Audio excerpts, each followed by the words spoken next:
जोहार नमस्कार।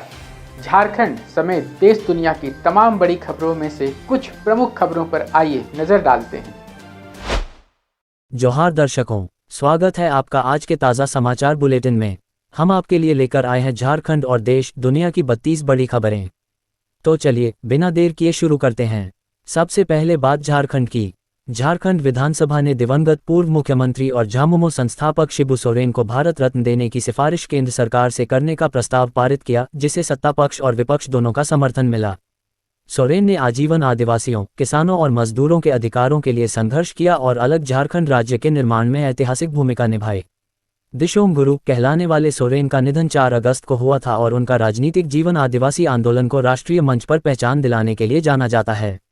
विपक्ष के नेता बाबूलाल मरांडी ने विधानसभा में मांग की कि शिबू सोरेन के साथ साथ झारखंड आंदोलन के अग्रणी जयपाल सिंह मुंडा और विनोद बिहारी महतो को भी भारत रत्न की सिफारिश में शामिल किया जाए। 81 वर्षीय दिशोम गुरु शिबू सोरेन का निधन 4 अगस्त 2025 को हुआ और उनका पूरा राजनीतिक जीवन झारखंड राज्य की स्थापना, आदिवासी अधिकारों व पहचान के संघर्ष को राष्ट्रीय मंच तक ले जाने के लिए समर्पित रहा।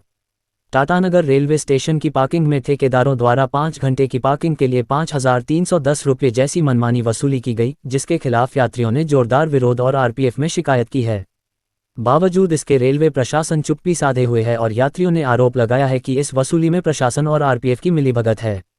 बोकारो रामगढ़ क्षेत्र में मुरारी कोयला तस्करी का बड़ा जाल बिछाए हुए है, जिसकी पकड़ बरकाकाना, कुजू और रामगढ़ के प्लांट पर जबरदस्त है और वह अवैध कोयले की खेप रात में ट्रेलरों के जरिए सुरक्षित पहुंचाता है। बुधवार की रात 15 ट्रेलर में अवैध कोयला इन प्लांटों में गिराया गया, जिससे इस काले कारोबार की सक्रियता उजागर हुई है। हजारीबाग के चरही थाना क्षेत्र में संजय और संजू के नेतृत्व में अवैध कोयला तस्करी का कारोबार जारी है, जो भारी बारिश के बावजूद बढ़ता जा रहा है और स्थानीय स्पंज प्लांट में बड़ी खेप गिराई जा रही है। इस इलाके में उनकी मजबूत पकड़ के कारण कोई भी इस अवैध कारोबार को रोकने की हिम्मत नहीं कर पा रहा है। झारखंड के मंत्री हफीजुल हसन अंसारी की तबीयत विधानसभा सत्र के अंतिम दिन अचानक बिगड़ गई, जिसके बाद उन्हें पारस अस्पताल में भर्ती कराया गया, जहां मेडिकल टीम उनकी निगरानी और इलाज कर रही है। जून में उनका हार्ट ऑपरेशन हुआ था और डॉक्टरों ने आराम की सलाह दी थी, जबकि इस खबर के बाद कई मंत्री और विधायक उनका हालचाल जानने पहुंचे। मुख्यमंत्री हेमंत सोरेन ने 28 अगस्त को विधानसभा में राज्य के 3 दिवंगत कर्मियों, कांस्टेबल अजीत कुमार, आरक्षी अनिल कुमार झा और शिक्षक सुशील कुमार मरांडी के परिजनों को एसबीआई की विशेष बीमा कवरेज योजना के तहत 1-1 करोड़ रुपए की आर्थिक सहायता दी। इस मौके पर सीएम ने कहा कि सरकार अपने कर्मियों और उनके परिवारों के अधिकारों और सम्मान की सुरक्षा के लिए हमेशा प्रतिबद्ध है, जबकि परिजनों ने इस सहयोग के लिए कृतज्ञता व्यक्त की। हेमंत सोरेन कैबिनेट की अहम बैठक 2 सितंबर को आयोजित होगी, जिसमें सभी विभागों को एजेंडा तैयार करने के निर्देश दिए गए हैं। बैठक में अतिवृष्टि से प्रभावित लोगों के लिए राहत उपाय, शिक्षक भर्ती व पोस्टिंग से जुड़े विवादास्पद मुद्दे, लंबित भर्तियों और अन्य बड़े प्रस्तावों पर निर्णय लिए जाने की संभावना है। झारखंड मौसम विभाग ने अगले 3 दिनों के लिए राज्य के कई जिलों में भारी बारिश और वज्रपात का येलो अलर्ट जारी किया है, जिसमें 29 अगस्त को संथाल परगना और सिंहभूम के जिलों में विशेष सतर्कता की चेतावनी दी गई है। 30 और 31 अगस्त को रांची, रामगढ़, खूंटी, बोकारो समेत कई जिलों में तेज बारिश और वज्रपात की संभावना है, जिसके मद्देनजर लोगों को सुरक्षित स्थानों में रहने और सावधानी बरतने की अपील की गई है। रजरप्पा थाना क्षेत्र के जनियामारा में जंगली हाथी के कुचलने से मुश्ताक अंसारी की दर्दनाक मौत हुई, जिससे इलाके में मातम पसर गया। समाजसेवी और आंदोलनकारी वन विभाग की लापरवाही पर चिंता जताते हुए मृतक के परिजनों को उचित मुआवजा देने की मांग कर रहे हैं। कमल भूषण हत्याकांड के सरकारी गवाह मुनव्वर अफाक ने जेलकर्मियों पर मारपीट, पैसे छीनने और मानसिक प्रताड़ना के आरोप लगाते हुए जेल में भूख हड़ताल शुरू कर दी है। उसके पिता अफाक अहमद ने बेटे की सुरक्षा, उचित इलाज और दोषी जेलकर्मियों पर कार्रवाई की मांग करते हुए उच्चस्तरीय जांच की अपील की है। धनबाद के केंदुआ कुसुंड क्षेत्र में कपड़े सुखाते समय महिला अंजू देवी अचानक भूर धसान की चपेट में गड्ढे में समा गईं, जिन्हें स्थानीय लोगों ने आधे घंटे के प्रयास के बाद सुरक्षित बचा लिया। घटना से क्षेत्र में दहशत है और लोगों ने प्रशासन से सुरक्षित स्थान पर पुनर्वास की मांग की है। सूचना मिलते ही विधायक राज सिन्हा, केंदुआडीह थाना की पुलिस और बीसीसीएल की टीम मौके पर पहुंची। धनबाद के सुदामडीह थाना क्षेत्र में दामोदर नदी में पूजा करने गई 5 बच्चियां डूब गईं, जिनमें से 3 को बचा लिया गया। एक बच्ची रुक्मणी कुमारी की मौत हो गई और संध्या कुमारी अभी लापता है। हादसे से पूरे इलाके में शोक और तनाव का माहौल है, जबकि गोताखोर लापता बच्ची की तलाश कर रहे हैं। झारखंड के 2 मंत्रियों को जान से मारने की धमकी देने वाले वायरल वीडियो मामले में पुलिस ने 24 घंटे के भीतर आरोपी अंकित कुमार मिश्रा को पटना से गिरफ्तार कर लिया। पूर्व में भी आपराधिक मामलों में जेल जा चुका आरोपी के पास से धमकी भरा वीडियो वाला मोबाइल और पेन ड्राइव बरामद किए गए, जबकि केस की जांच एसआईटी कर रही है। गोड्डा जिले के महागामा थाना क्षेत्र स्थित एक मदरसे में 14 वर्षीय छात्रा अमनूर खातून संदिग्ध परिस्थितियों में मृत पाई गई, जिसके गले पर दाग देखकर परिजनों ने हत्या का आरोप लगाया है। घटना से हड़कंप मच गया और कई अभिभावक अपनी बच्चियों को मदरसे से वापस ले गए, जबकि पुलिस मामले की जांच कर रही है। झारखंड के पूर्व मुख्यमंत्री चंपाई सोरेन ने नगरी में रिम्स 2 के लिए चिन्हित भूमि के पास अक्टूबर में महादरबार आयोजित करने की घोषणा की है। उन्होंने आरोप लगाया कि वर्तमान सरकार आदिवासी समाज के अधिकारों से खिलवाड़ कर रही है और इस महादरबार के जरिए उसकी आदिवासी विरोधी नीतियों को बेनकाब किया जाएगा। रांची नगर निगम ने नक्शा विचलन के मामले में करमटौली चौक स्थित लेवी टैवन रेस्टोरेंट को सील कर दिया है। जांच में पाया गया कि भवन का निर्माण अनुमोदित नक्शा और बायलॉज के पूर्ण विरुद्ध था, जिसके कारण झारखंड नगरपालिका अधिनियम 2011 की धारा 437 के तहत कार्रवाई की गई। रांची जिले के 2128 प्राथमिक और उच्च प्राथमिक विद्यालयों में प्री से एक पूर्व योगात्मक मूल्यांकन परीक्षा आयोजित की गई, जिसमें लगभग 86% उपस्थिति के साथ 1,67,851 बच्चों ने उत्साहपूर्वक भाग लिया। उपायुक्त मंजूनाथ भजंत्री के मार्गदर्शन में आयोजित इस परीक्षा को प्रोजेक्ट टीम के तहत सुव्यवस्थित तरीके से कराया गया और आगामी परीक्षाएं 30 अगस्त व 1 सितंबर को होंगी। रांची जिला प्रशासन का व्हाट्सएप हेल्पलाइन नंबर अबुआ साथी 9430328080 आम जनता की समस्याओं के त्वरित समाधान का भरोसेमंद माध्यम बन गया है, जिसके माध्यम से लंबित पेंशन और प्रमाण पत्र जैसी शिकायतों का निपटारा तेजी से किया गया।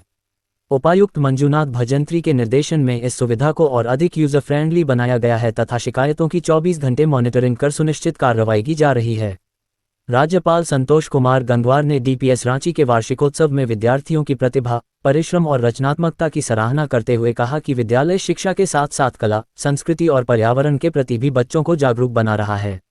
उन्होंने विद्यार्थियों को बड़े सपने देखने, कड़ी मेहनत करने और आत्मविश्वास बनाए रखने की प्रेरणा दी तथा विद्यालय प्रबंधन से गरीब और मेधावी विद्यार्थियों को निःशुल्क शिक्षा प्रदान करने का आह्वान किया। रांची जिला प्रशासन ने आदि कर्मयोगी अभियान की शुरुआत की है, जिसके तहत जिले के 545 अनुसूचित जनजाति बाहुल्य गांवों में शिक्षा, स्वास्थ्य, आजीविका, स्वशासन और संस्कृति संरक्षण को बढ़ावा देकर समग्र विकास और सशक्तिकरण सुनिश्चित किया जाएगा। उप विकास आयुक्त सौरभ भुवनिया ने इसे उत्तरदायी शासन और सामुदायिक विकास का मॉडल बताते हुए सभी हितधारकों से सामूहिक प्रयास करने का आह्वान किया। गुमला जिले के चैनपुर प्रखंड के सह प्रधान सहायक राजकुमार सहनी को एसीबी ने सेवानिवृत्त जनसेवक से भविष्य निधि से राशि निकासी के कागजात तैयार करने के एवज में 20,000 रुपये रिश्वत लेते रंगे हाथ गिरफ्तार किया। गिरफ्तारी के बाद एसीबी टीम ने पूछताछ पूरी कर उसे रांची ले जाया। नरकोपी थाना पुलिस ने प्रोजेक्ट स्कूल से छात्रावास से 40 बिस्तर और सामान की चोरी के मामले में 3 आरोपी इजराइल अंसारी, अली मोहम्मद अंसारी और कबाड़ी शुभम कुमार को गिरफ्तार किया है। चोरी की पिकअप और 37 बिस्तर बरामद किए गए हैं, जबकि सभी आरोपियों को न्यायिक हिरासत में भेज दिया गया है। अब देखिए राष्ट्रीय सुर्खियां। प्रधानमंत्री नरेंद्र मोदी जापान और चीन के 5 दिवसीय दौरे पर रवाना हुए हैं, जिसका मुख्य उद्देश्य दोनों देशों के साथ द्विपक्षीय संबंधों को मजबूत करना और नई रणनीतिक साझेदारियों को आकार देना है। इस दौरान वह जापान में वार्षिक शिखर सम्मेलन और चीन में एससीओ शिखर सम्मेलन में शामिल होंगे, जहां एआई, सेमीकंडक्टर व निवेश सहयोग जैसे विषयों पर विशेष ध्यान रहेगा। दिल्ली हाई कोर्ट ने महंगी किताबों और शिक्षण सामग्री के कारण आर्थिक रूप से कमजोर बच्चों को निजी स्कूलों से वंचित रखने के आरोपों पर दिल्ली सरकार, सीबीएसई और एनसीईआरटी को नोटिस जारी किया है। याचिका में कहा गया है कि निजी स्कूल सीबीएसई के निर्देशों का पालन नहीं करते और महंगी किताबें खरीदने के लिए अभिभावकों पर दबाव बनाते हैं, जिससे शिक्षा के अधिकार कानून का उल्लंघन होता है।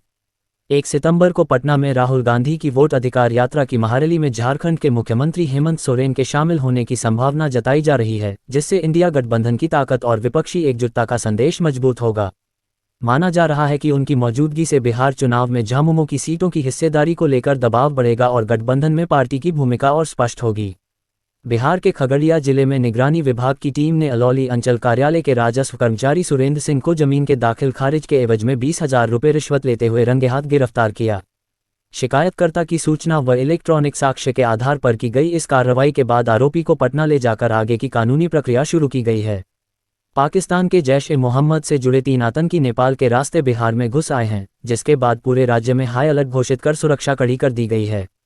पुलिस और सुरक्षा एजेंसियां सीमावर्ती क्षेत्रों सहित प्रमुख सार्वजनिक स्थलों पर सतर्कता बरत रही हैं और नागरिकों से संदिग्ध गतिविधियों की सूचना देने की अपील की गई है। त्योहारी सीजन दुर्गा पूजा दिवाली से पहले टीवी और एस बड़ी ई जैसे इलेक्ट्रॉनिक सामान सस्ते हो सकते हैं, क्योंकि सरकार जीएसटी स्लैब में बदलाव कर 28% दर को घटाकर 18% करने की तैयारी कर रही है। यदि जीएसटी काउंसिल की बैठक में सहमति मिल गई तो नवरात्र से नया जीएसटी वर्जन लागू होगा, जिससे उपभोक्ताओं को राहत और बाजार में खरीदारी में तेजी आएगी। दिल्ली एम्स ने एक नैनोटेक्नोलॉजी आधारित क्रांतिकारी टेस्ट किट विकसित की है, जो सिर्फ 2 घंटे में सर्वाइकल कैंसर की 100% सटीक जांच 100 रुपये से कम कीमत में कर सकती है। इस किट से कैंसर जांच सुलभ और किफ़ायती होगी, खासकर ग्रामीण इलाकों में, जिससे मेडिकल क्षेत्र में एक नई क्रांति आएगी। एमपी कर्मचारी चयन मंडल एमपीईएसबी ने पैरामेडिकल संयुक्त भर्ती परीक्षा 2025 के लिए ऑनलाइन आवेदन की अंतिम तिथि बढ़ाकर 30 अगस्त 2025 कर दी है और करेक्शन की अंतिम तिथि 2 सितंबर 2025 तय की है। कुल 752 पदों के लिए आवेदन sb.mp.gov.in पर किया जा सकता है, जिसमें पात्रता संबंधित डिप्लोमा डिग्री है और चयन लिखित परीक्षा व मेरिट लिस्ट के आधार पर होगा। गुरु रंधावा का नया गाना आजुल रिलीज होते ही ट्रेंडिंग में आ गया, लेकिन वीडियो में स्कूली छात्राओं को अश्लील और भड़काऊ अंदाज में पेश किए जाने और शराब ब्रांड से तुलना पर सोशल मीडिया पर तीव्र विरोध शुरू हो गया है। बढ़ते विवाद के बावजूद सिंगर ने अब तक इस पर कोई प्रतिक्रिया नहीं दी है। ये थी आज की 32 बड़ी खबरें। अगर आप ऐसे ही अपडेट्स पाना चाहते हैं तो हमारे YouTube चैनल को सब्सक्राइब करें, Facebook पेज को लाइक करें और इस वीडियो को शेयर जरूर करें। फिर मिलेंगे अगले बुलेटिन में, तब तक के लिए जोहार और नमस्ते। तो कैसी लगी आपको हमारी ये खबर, ये हमें कमेंट बॉक्स में लिखकर ज़रूर से बताएं और ऐसे ही नवीनतम ताज़ा अपडेट्स, खास खबरों से रूबरू बने रहने के लिए बने रहें हमारे संग। कैमरा के पीछे से मेरा सहयोग कर रहे अजय महतो, आनंद चौहान के साथ मैं विजय दत्त पिंटू रांची।